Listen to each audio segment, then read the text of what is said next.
శ్రీ పరమార్థానంద స్వామీజీ అనేక సందర్భాలలో ఆంగ్లంలో చేసిన ప్రసంగాలు వేదాంతిక్ స్నాక్స్ పేరిట పుస్తక రూపంలో ప్రచురించబడ్డాయి. స్వామీజీ ఆదేశాల మేరకు ఆ ప్రసంగాల ఆధారంగా మా గురువులు శ్రీమతి మద్దూరి రాజ్యశ్రీ గారు వేదాంత జీవన విధానం పేరుతో తెలుగులోకి అనువదించారు. అందులో ఒక అంశమైన స్వప్న దృష్టాంతం యొక్క సారాంశాన్ని మీకు వివరిస్తాను. మనందరికీ గురు పూర్ణిమ ముఖ్యమైన రోజు. గురు పూర్ణిమ నాడు మనం దక్షిణామూర్తితో మొదలుపెట్టి మొత్తం గురు పరంపరకు ప్రత్యేకమైన పూజలు చేస్తాం. గురు పరంపరలోని ఈ గురువులు ఆర్ష విద్యను దశ దిశలా వ్యాపింపచేయడానికి వారి జీవితాన్ని అంకితం చేశారు. అందువల్ల స్వామీజీ కూడా ఒక గురు పూర్ణిమ రోజు వేదాంత బోధలోని ఒక ప్రత్యేక అంశమైన స్వప్న దృష్టాంతం అనే అంశాన్ని గురు పరంపరకు అందజేసే దక్షిణగా బోధించారు. వేదాంత సారాన్ని 3 వాక్యాల్లో రంగరించి పోసే ఒక అద్భుతమైన శ్లోకం ఉంది. బ్రహ్మ సత్యం జగన్మిథ్య జీవో బ్రహ్మైవ నాపరః అనేన వేదయం తత్శాస్త్ర ఇది వేదాంత డిండిమా. వేదాంతాన్ని 3 ముఖ్యమైన వాక్యాల్లో చెప్పవచ్చు. బ్రహ్మ సత్యం అంటే బ్రహ్మ మాత్రమే సత్యం. జగన్మిథ్య, జగన్మిథ్య అంటే తాత్కాలికం, అసత్యం. జీవో బ్రహ్మైవ నాపరః జీవుడు బ్రహ్మ తప్ప వేరే ఏమీ కాదు. ఈ 3 వాక్యాల్లో 2 వాక్యాలలో బ్రహ్మ అనే పదం ఉంది. చాలా మందికి బ్రహ్మ అంటే తెలియదు కాబట్టి ఆ వాక్యాలకు చలించరు. కానీ జగన్మిథ్య అనే మాటను మాత్రం అస్సలు జీర్ణించుకోలేరు. మనం అనుభవిస్తున్న ప్రపంచం మిథ్య ఎలా అవుతుంది? కంటికి కనబడుతున్న జగత్తు, ప్రత్యక్ష ప్రమాణాలకు అందే జగత్తు, శబ్ద స్పర్శ రూప రసగంధాలతో కూడిన జగత్తు సత్యం కాకుండా ఎలా పోతుంది? మన కుటుంబం, స్నేహితులు, సంపద, అనుభూతులు ఇవన్నీ అసత్యమా? మనసు ఈ వాక్యాన్ని అంగీకరించదు. దీన్ని అర్థం చేసుకోవడానికి వేదాంతం స్వప్న దృష్టాంతాన్ని ఇస్తుంది. ఈ దృష్టాంతం మనల్ని మరింత అయోమయంలో పడేస్తుంది. అక్షరాల నిజమైన జాగ్రత్త ప్రపంచాన్ని ఉనికి లేని స్వప్న ప్రపంచంతో ఎలా పోలుస్తుంది? వేదాంతంలో అనేక దృష్టాంతాలను చూస్తాం. దృష్టాంతం అంటే ఉదాహరణ, ద్రాష్టాంతం అంటే అసలు విషయం. ఇక్కడ స్వప్న వృత్తాంతం దృష్టాంతం, జగన్మిథ్యాత్వం ద్రాష్టాంతం. గురువు ఇక్కడ ఒక విషయాన్ని ఇంకొక దానితో పోలుస్తున్నప్పుడు రెండిటి మధ్య అనేక పోలికలు ఉన్నాయి, భేదాలు కూడా ఉన్నాయి. పోలికలను స్వాధర్మ్యాలు అని, భేదాలని వైధర్మ్యాలు అని అంటారు. గురువు ఒక ఉదాహరణని చెప్పినప్పుడు శిష్యుడు స్వాధర్మ్యాలను మాత్రమే పట్టుకోవాలి కానీ వైధర్మ్యాలను కాదు. దీనిని అర్థం చేసుకోకపోతే వేదాంతం అంతా గందరగోళంగా అనిపిస్తుంది. అందుకే ముందుగా గురువు నొక్కి వక్కానించేది ఒకటే.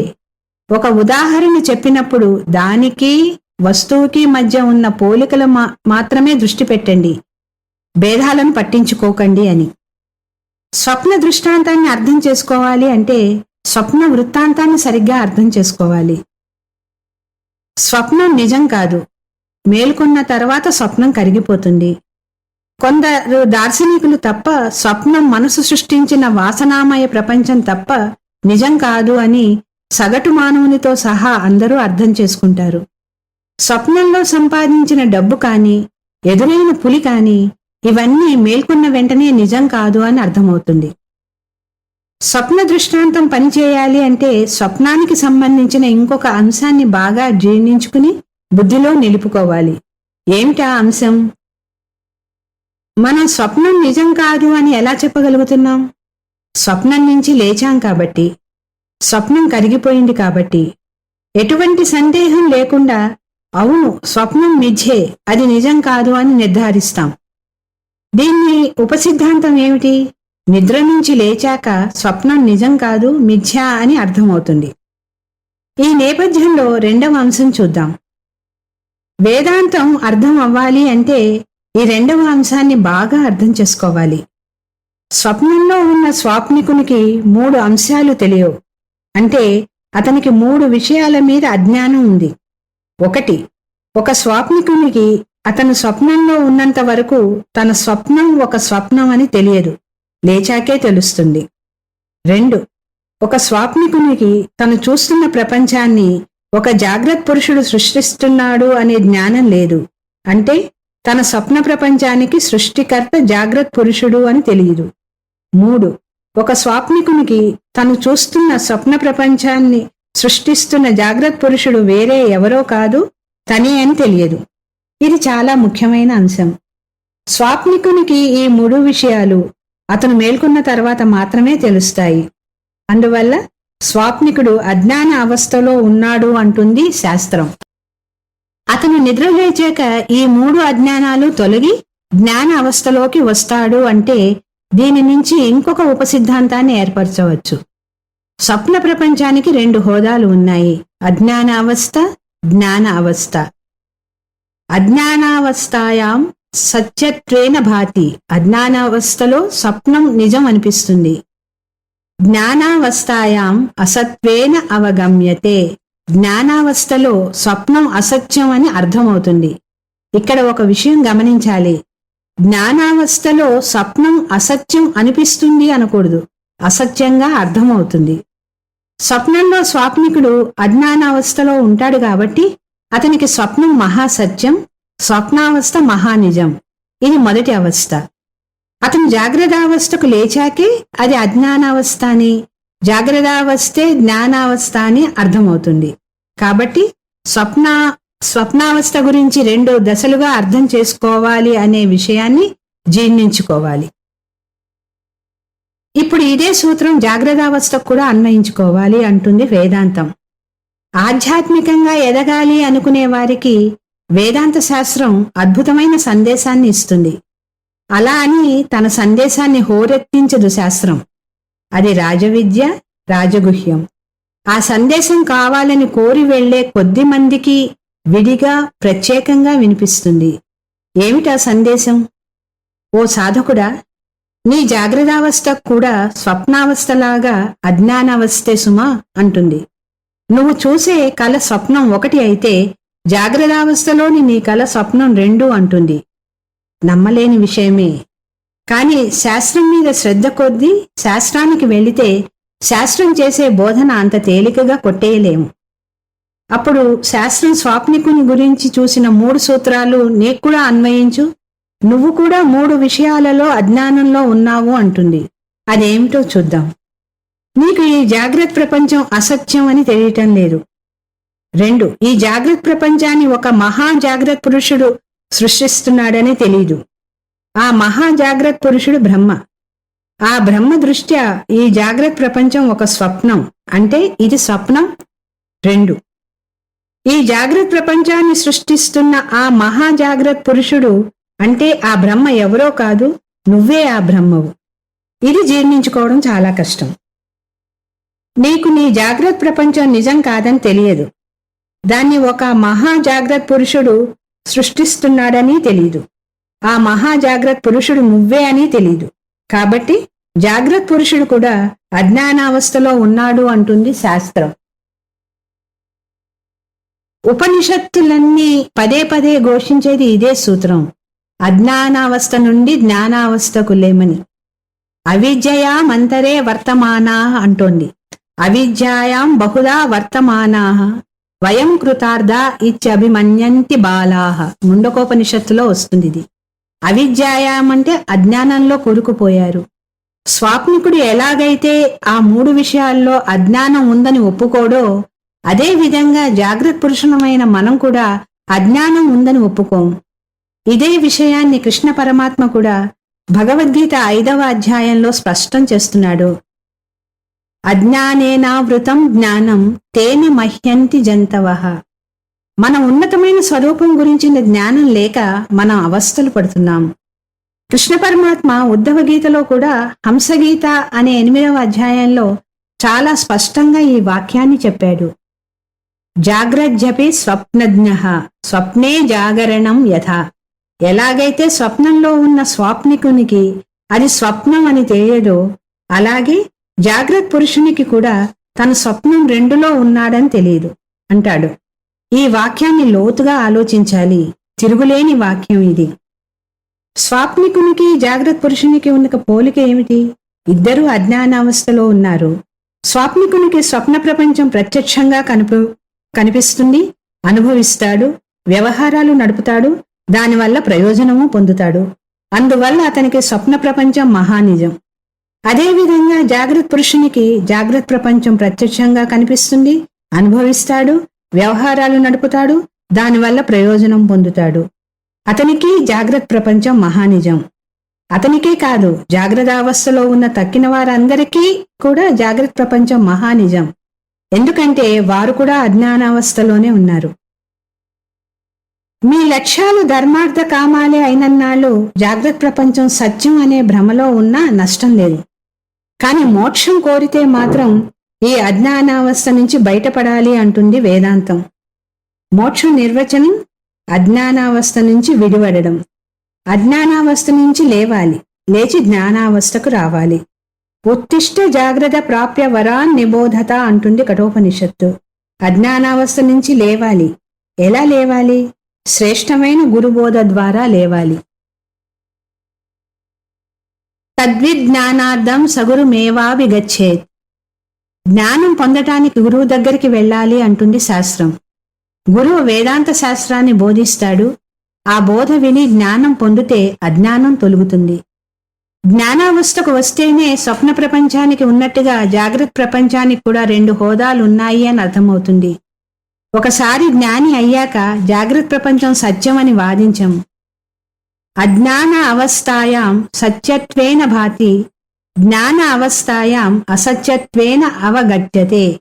స్వప్న ప్రపంచం లాగానే అజ్ఞానంలో ఉండగా సత్యమనిపించిన జాగ్రత్త ప్రపంచం జ్ఞానం పొందాక మిథ్యగా తేలిపోతుంది.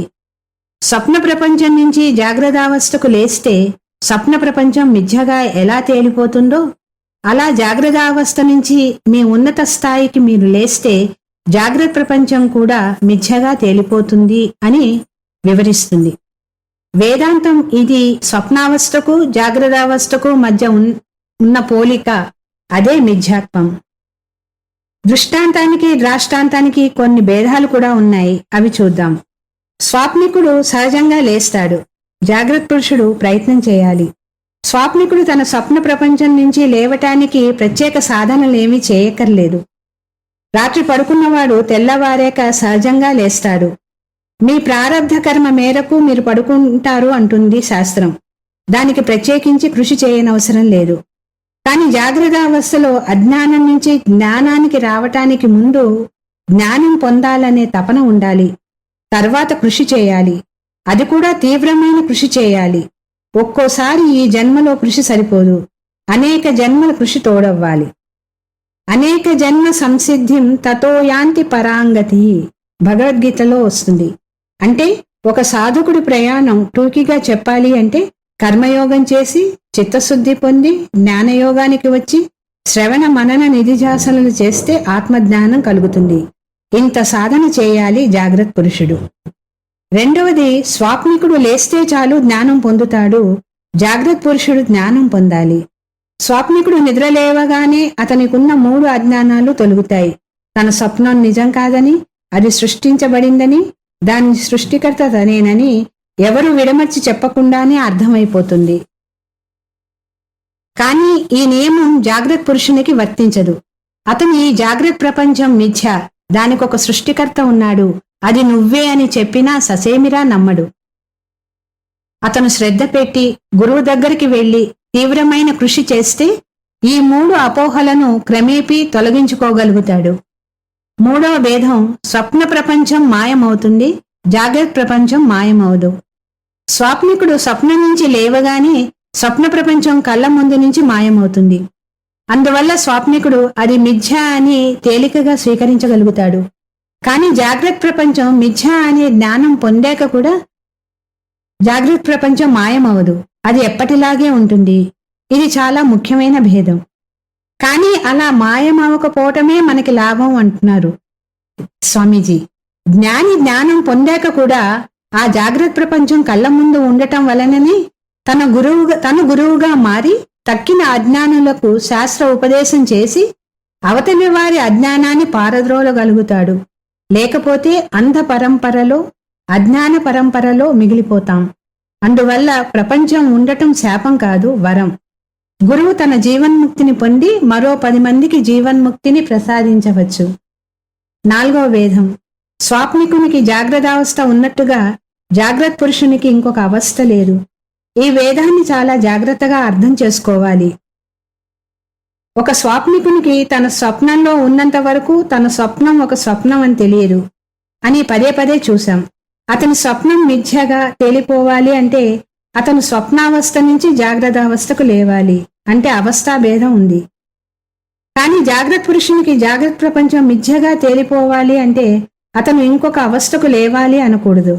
ఇంకొక అవస్థ లేదు. ఇక్కడే వేదాంతాన్ని చాలా మంది అర్థం చేసుకోరు.